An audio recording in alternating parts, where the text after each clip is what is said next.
ಅಭಿಯಾನದ 2ನೇ ಚರಣವನ್ನು ಪರಿಸರ ದಿನಾಚರಣೆಯ ದಿನವೇ ಇಲ್ಲಿ ನಮ್ಮ ಶ್ರೀಮಠದ ಆಜ್ಞೆಯ ಪ್ರಕಾರ ನಾವು ಆಯೋಜನೆ ಮಾಡೋದಕ್ಕೆ ಕಾರಣ ನಮ್ಮ ಪ್ರಸಾದ್ ಸರ್ ಅವರು ಮತ್ತು ನೀವು ಇಲ್ಲಿರುವಂಥ ಎಲ್ಲ ಇವರು ನಮ್ಮ ಅಧಿಕಾರಿಗಳು ಸೇರಿದಾಗೆ ನೀವು ಕೊಟ್ಟಂಥ ಕಳೆದ ವರ್ಷದ ಸಹಕಾರ, ನಾವು ಹಾಕಿದ ಎಲ್ಲ ಗಿಡಗಳು ಯಾವುದೋ ಒಂದು ಮೇವಿಗಾಗಿ ಯಾವುದೋ ಒಂದು ದನವೋ ಕುರಿಯೋ ಮೇಯ್ದಿದ್ದು ಬಿಟ್ಟರೆ ಎಲ್ಲವೂ ಉಳ್ಕೊಂಡಿದೆ ಅನ್ನೋದು ನಮಗೆ ಅತ್ಯಂತ ಸಂತೋಷದ ಸಂಗತಿ. ಯಾಕೆಂದರೆ ಅದು ಉಳಿಬೇಕು, ಬೆಳೀಬೇಕು, ಮರವಾಗಬೇಕು ಅನ್ನೋ ಉದ್ದೇಶಕ್ಕೆ ನಾವು ನೆಡ್ತಾ ಇರೋದ್ರಿಂದ ತುಂಬ ಚೆನ್ನಾಗಿ ನಿಮ್ಮ ಸಹಕಾರದಿಂದ ಉಳಿದಿದೆ. ಅದಕ್ಕೆ ಕಾರಣ ನೀವು. ಹಾಗಾಗಿ ಇನ್ನಷ್ಟು ಸಂತೋಷದಿಂದ, ಇನ್ನಷ್ಟು ಖುಷಿಯಿಂದ ನಾವು ಇನ್ನಷ್ಟು ಗಿಡಗಳನ್ನೆಲ್ಲ ಹಾಕಬೇಕು ಅಂದ್ಕೊಂಡು ಬಂದಿದ್ದೀವಿ. ಹಾಗೆ ನಮ್ಮ ತೋಟಗಾರಿಕೆ ಇಲಾಖೆಯಿಂದ ಮೋಹನ್ ಸರು ಸಹ ಹಣ್ಣಿನ ಗಿಡಗಳನ್ನು, ಹಣ್ಣು ಕೊಡುವುದಕ್ಕಿಂತ ಹಣ್ಣಿನ ಗಿಡವನ್ನು ಕೊಡುವ ಕಾನ್ಸೆಪ್ಟು ತುಂಬ ಒಳ್ಳೆಯದು.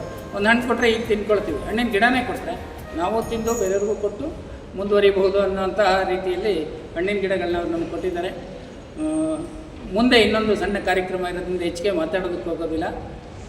ಪರಿಸರದಲ್ಲಿ ಇವತ್ತು ಅತಿ ಹೆಚ್ಚು ಮರಗಳನ್ನು ಬೆಳೆಸುವ ಹೊಣೆಗಾರಿಕೆ ನಮ್ಮೆಲ್ಲರದು. ಅದರಿಂದ ನಮಗೆ ಬೇಕಾದಷ್ಟು ಉಪಯೋಗ ಇದೆ. ಇದನ್ನು ಡಿಬೇಟ್ ಮಾಡೋದಕ್ಕೆ ಇನ್ನೊಂದು ಸಾರಿ ಇಟ್ಕೊಳ್ಳೋಣ. ಎಲ್ಲ ಉಪಯೋಗ ಅಂದರೆ ಅದು ಹಣ್ಣು ಕೊಡುತ್ತೆ, ನೆರಳು ಕೊಡುತ್ತೆ, ಆಕ್ಸಿಜನ್ ಕೊಡುತ್ತೆ, ಸಕಲ ಜೀವರಾಶಿಗಳಿಗೆ ಆಶ್ರಯ ಕೊಡುತ್ತೆ, ಪಶು ಪಕ್ಷಿಗಳು ಪ್ರಾಣಿಗಳಿಗೆಲ್ಲ ಅದು ಆಶ್ರಯದಾತ ಆಗಿದೆ. ಅಂತಹ ಮರ ನಮಗೆ ದೇವರು. ಹಾಗೆ ಅದನ್ನು ದೇವತರು ಅಂತ ಅಕ್ಕ ಮಹಾದೇವಿ ಕರೀತಾರೆ. ಅಂತಹ ದೇವತರವನ್ನು ನಾವು ಪ್ರತಿ ವರ್ಷ ಒಂದಷ್ಟು ನೆಟ್ಟು ಅದನ್ನೇ ಪೂಜೆ ಮಾಡೋದು. ಪೂಜೆ ಇನ್ನೇನಿಲ್ಲ, ನೀರು ಹಾಕೋದು. ಮರದ ಬಾಯಿ ಬೇರು ಎಂದು ಕೆಳಗೆ ನೀರಿರುತ್ತದೆ, ಮೇಲೆ ಪಲ್ಲವಿಸಿತು ನೋಡ.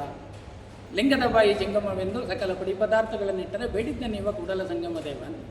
ಅದ್ರ ಬಾಯಿ ಇದು. ಅದಕ್ಕೇನು ಕೇಳ್ತೀವಿ? ಒಂದು ಲೋಟ ನೀರು ಹಾಕ್ತೀವಿ ಅಷ್ಟೇ, ಅದೇನೆಲ್ಲ ಕೊಡುತ್ತೆ ನಮಗೆ. ಹಾಗಾಗಿ ನೀವು ಒಂದು ತೊಟ್ಟು ನೀರನ್ನು ಅದಕ್ಕೆ ಹಾಕಿ ಯಾವ ನೀರನ್ನು ವ್ಯರ್ಥ ಮಾಡಬೇಡಿ. ಹನಿಯೇನು ನೀರು ಇಂಪಾರ್ಟೆಂಟು. ನಮ್ಮ ಗಿಡಗಳೂ ಮುಖ್ಯ, ನಾವೂ ಮುಖ್ಯ, ನಮ್ಮ ತಂದೆ ತಾಯಿಯೂ ಮುಖ್ಯ, ಇಡೀ ಸಮಾಜವೂ ಮುಖ್ಯ. ನಾವೆಲ್ಲ ಆ ಜವಾಬ್ದಾರಿಯನ್ನು ಅರ್ಥಕೊಳ್ಳುವಂಥದ್ದನ್ನ ಈ ಶ್ರೀಗಳ ಇದರಿಗೆ ನೀವು ನೆಟ್ಟ ಗಿಡಗಳನ್ನು ಸಣ್ಣ ಸಂಕಲ್ಪ